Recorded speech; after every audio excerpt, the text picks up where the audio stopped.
ಮುಖ್ಯಮಂತ್ರಿಗಳು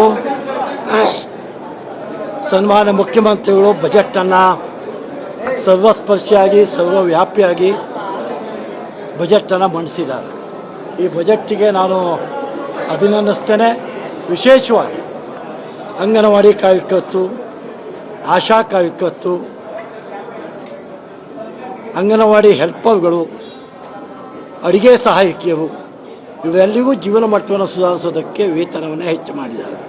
ಅದಕ್ಕಿಂತ ಜಾಸ್ತಿಯಾಗಿ ಪ್ರತಿ ಮಾಧ್ಯಮ ಕ್ಷೇತ್ರದಲ್ಲಿ ಕೆಲಸ ಮಾಡ್ತಕ್ಕಂಥವ್ರ ಬಗ್ಗೆ ಕೂಡ ಮುಖ್ಯಮಂತ್ರಿ ಕಾಳಜಿಯನ್ನು ವಹಿಸಿದ್ದಾರೆ. ನಿಮಗೂ ಕೂಡ 3,000ದಷ್ಟು ಯಾವ ಕಟ್ಟಡದಲ್ಲಿ ಸಿಗ್ತಕ್ಕಂಥ ಪತ್ರಕರ್ತಿದ್ದಾರೆ. ಆ ಪತ್ರಕರ್ತರ ಜೀವನದ ಹಿನ್ನೆಲೆಯಲ್ಲಿ ಅವರಿಗೆ ಬೇಕಾದಂಥ ಅನುದಾನವನ್ನು ಕೂಡ ಅನೇಕ ಕ್ಷೇತ್ರಗಳು ಮುಖ್ಯಮಂತ್ರಿಗಳು ಕೇವಲ ಒಂದು ಕ್ಷೇತ್ರ ಅಂತ ಅನೇಕ ಕ್ಷೇತ್ರಗಳಲ್ಲಿ ಪ್ರಗತಿಯನ್ನು ಸಾಧಿಸಿದ್ದಾರೆ. ವಿದ್ಯಾ ಕ್ಷೇತ್ರದಲ್ಲಿ, ಸಮಾಜದ ತುಳಿತಕ್ಕೊಳಗಾದಂಥ ಕ್ಷೇತ್ರದಲ್ಲಿ, ಗ್ರಾಮಾಂತರ ಪ್ರದೇಶ ಕ್ಷೇತ್ರದಲ್ಲಿ, ನಗರ ಪಾಲಿಕೆ ಕ್ಷೇತ್ರದಲ್ಲಿ, ವಿಶೇಷವಾಗಿ ಬೆಂಗಳೂರನ್ನು ಬ್ರ್ಯಾಂಡ್ ಬೆಂಗಳೂರು ಮಾಡುವ ಕ್ಷೇತ್ರದಲ್ಲಿ ಎಲ್ಲದರಲ್ಲೂ ಕೂಡ ಪ್ರಗತಿ ಹೆಜ್ಜೆಯನ್ನು ಮುಖ್ಯಮಂತ್ರಿಗಳು ಇಟ್ಟಿದ್ದಾರೆ. ಮುಖ್ಯಮಂತ್ರಿಗಳು ನಾವು ಮೊದಲೇ ಹೇಳಿದಂತೆ ಆಶಾ ಕಾರ್ಯಕರ್ತರು, ಅಂಗನವಾಡಿ ಕಾರ್ಯಕರ್ತರು, ಮಾಧ್ಯಮದವರು ಇವೆಲ್ಲರೂ ಕೂಡ ವಿಶೇಷವಾಗಿ ನೇಕಾರ ಸಮುದಾಯಕ್ಕೆ, ನೇಕಾರಿಗೆ 1 HP ಇಂದ 10 HP ತನಕ ಏನು ಸಬ್ಸಿಡಿ ಇತ್ತು ಅದನ್ನು 20 HP ತನಕ ಪುಕ್ಕಟ್ಟೆ ಕೊಡ್ತಕ್ಕಂಥ ಕಾರ್ಯಕ್ರಮವನ್ನು ಹಾಕ್ಕೊಂಡಿದ್ದಾರೆ. ಮಲೆನಾಡು ಪ್ರದೇಶ ಅಭಿವೃದ್ಧಿ, ಕರಾವಳಿ ಪ್ರದೇಶದಲ್ಲಿ ಸಮುದ್ರದ ಕೊರತೆಯಿಂದ ಅನಾಹುತಗಳಾಗಿತ್ತು. ಉತ್ತರ ಕನ್ನಡ, ದಕ್ಷಿಣ ಕನ್ನಡ, ಉಡುಪಿ ಜಿಲ್ಲೆಗಳಿಗೆ ಬೇಕಾದಂಥ ಆದ್ಯತೆಯನ್ನು ಕೊಡುವ ಮೂಲಕ ಮುಖ್ಯಮಂತ್ರಿಗಳು ಸನ್ಮಾನ್ಯ ಮುಖ್ಯಮಂತ್ರಿಗಳು ಬಜೆಟನ್ನು ಸರ್ವಸ್ಪರ್ಶಿಯಾಗಿ ಸರ್ವವ್ಯಾಪಿಯಾಗಿ ಬಜೆಟನ್ನು ಮಂಡಿಸಿದ್ದಾರೆ. ಈ ಬಜೆಟ್ಟಿಗೆ ನಾನು ಅಭಿನಂದಿಸ್ತೇನೆ.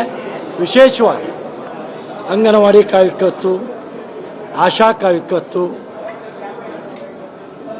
ಅಂಗನವಾಡಿ ಹೆಲ್ಪರ್ಗಳು, ಅಡುಗೆ ಸಹಾಯಕಿಯರು ಇವೆಲ್ಲರಿಗೂ ಜೀವನ ಮಟ್ಟವನ್ನು ಸುಧಾರಿಸೋದಕ್ಕೆ ವೇತನವನ್ನು ಹೆಚ್ಚು ಮಾಡಿದ್ದಾರೆ.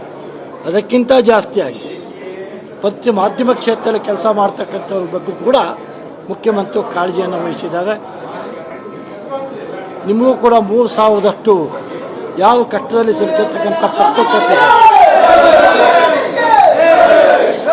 ಪತ್ರಕರ್ತಿದ್ದಾರೆ. ಆ ಪತ್ರಕರ್ತರ ಜೀವನದ ಹಿನ್ನೆಲೆಯಲ್ಲಿ ಅವರಿಗೆ ಬೇಕಾದಂಥ ಅನುದಾನವನ್ನು ಕೂಡ ಅನೇಕ ಕ್ಷೇತ್ರಗಳು ಮುಖ್ಯಮಂತ್ರಿಗಳು ಕೇವಲ ಒಂದು ಕ್ಷೇತ್ರ ಅಂತ ಅನೇಕ ಕ್ಷೇತ್ರಗಳಲ್ಲಿ ಪ್ರಗತಿಯನ್ನು ಸಾಧಿಸಿದ್ದಾರೆ. ವಿದ್ಯಾ ಕ್ಷೇತ್ರದಲ್ಲಿ, ಸಮಾಜದ ತುಳಿತಕ್ಕೊಳಗಾದಂಥ ಕ್ಷೇತ್ರದಲ್ಲಿ, ಗ್ರಾಮಾಂತರ ಪ್ರದೇಶ ಕ್ಷೇತ್ರದಲ್ಲಿ, ನಗರ ಪಾಲಿಕೆ ಕ್ಷೇತ್ರದಲ್ಲಿ, ವಿಶೇಷವಾಗಿ ಬೆಂಗಳೂರನ್ನು ಬ್ರ್ಯಾಂಡ್ ಬೆಂಗಳೂರು ಮಾಡುವ ಕ್ಷೇತ್ರದಲ್ಲಿ ಎಲ್ಲದರಲ್ಲೂ ಕೂಡ ಪ್ರಗತಿ ಹೆಜ್ಜೆಯನ್ನು ಮುಖ್ಯಮಂತ್ರಿಗಳು ಇಟ್ಟಿದ್ದಾರೆ.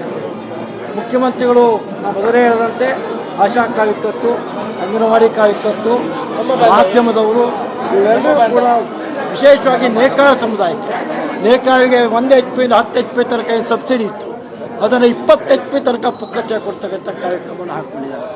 ಮಲೆನಾಡು ಪ್ರದೇಶ ಅಭಿವೃದ್ಧಿ, ಕರಾವಳಿ ಪ್ರದೇಶದಲ್ಲಿ ಸಮುದ್ರದ ಕೊರತೆಯಿಂದ ಅನಾಹುತಗಳಾಗಿತ್ತು. ಉತ್ತರ ಕನ್ನಡ, ದಕ್ಷಿಣ ಕನ್ನಡ, ಉಡುಪಿ ಜಿಲ್ಲೆಗಳಿಗೆ ಬೇಕಾದಂಥ ಆದ್ಯತೆಯನ್ನು ಕೊಡುವ ಮೂಲಕ ಹೆಚ್ಚಿನ ವಿಡಿಯೋಗಳಿಗೆ ಪ್ರತಿಧ್ವನಿ ಯೂಟ್ಯೂಬ್ ಚಾನೆಲ್ ಸಬ್ಸ್ಕ್ರೈಬ್ ಮಾಡಿ, ಬೆಲ್ ಐಕಾನ್ ಕ್ಲಿಕ್ ಮಾಡಿ.